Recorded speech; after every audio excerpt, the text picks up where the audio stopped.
President ng ating pong kampilan ng mamayang Pilipino, Kong Jing Paras, Ma'am Karen, at sa lahat ng parallel groups na naririto, mga leaders, vloggers, social media network, magandang hapon po sa inyong lahat.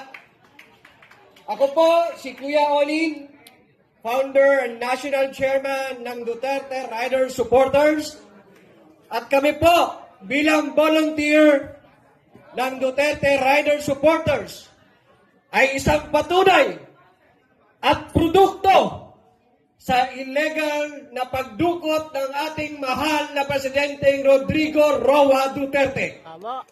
Sa kadahilanan, noong March 11 na siya ay dinukot, ang ating mga volunteer warriors riders ay nagsama-sama at bumuo ng isang grupong Duterte Riders Supporters upang mag-rally noong March 16, 2025 sa buong Kamaynilan at sa mga sumunod na mga araw.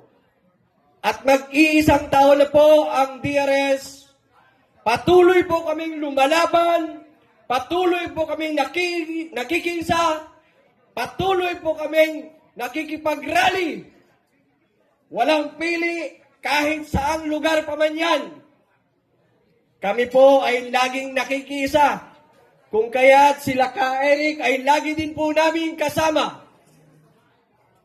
Wala po kaming pinipiling grupo, wala po kaming kinakampihan. Hanggat pinaglalaban po natin ang good governance, ang DRS ay mananatili at magpapatuloy sa pakikibaka, pakikilaban, at pakikisa ng ating tunay at mahal na Tatay Digong. At ngayon, na kami mag-iisang taon na, kami nagpapasalamat sa lahat ng inyong suporta, sa lahat ng nakikisa at lalong-lalo na sa aming mga volunteer Duterte Riders. Of course, kasama na po natin din ang mga DRT na patuloy na nakikipaglaban sa kalsada. Hindi alinlangan ang mahal na gasolina. Hindi alinlangan na meron kang trabaho. Hindi alinlangan na inaaway ka na ng asawa mo. Ang mahalaga, ang makipaglaban para sa bayan. Tama! Dahil ang tunay na Pilipino ay ang Pilipinong may pagmamahal sa sariling bayan. Hindi politika, hindi pagpapasikat, at hindi pagpopogi lamang sa social media. Ang Duterte Riders ay wala ang tulog doon sa HOR. 3 araw sana kami doon. Ngunit 2 araw pa lang bumaba na si Tambaloslos dahil yung mga sasakyan pumapasok sa HOR, pinagbabato namin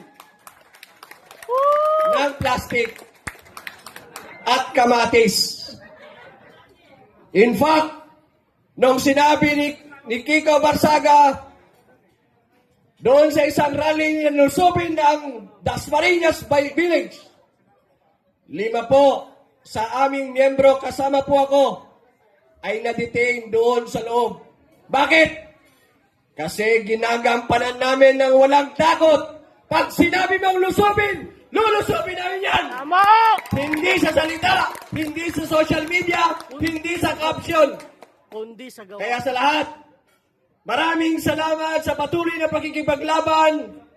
Mahal po namin ang bawat isang lumalaban para sa katotohanan. Sa mga DRS na aking mga kaagapay sa lansangan, maraming salamat sa inyo. Sa DRT, sa lahat ng sa Malabon Riders, sa labas, sa lahat ng nakikipaglaban. Mabuhay po tayong lahat at patuloy po tayong magkaisa upang lumaban para sa ating mahal na bayan. Maraming salamat.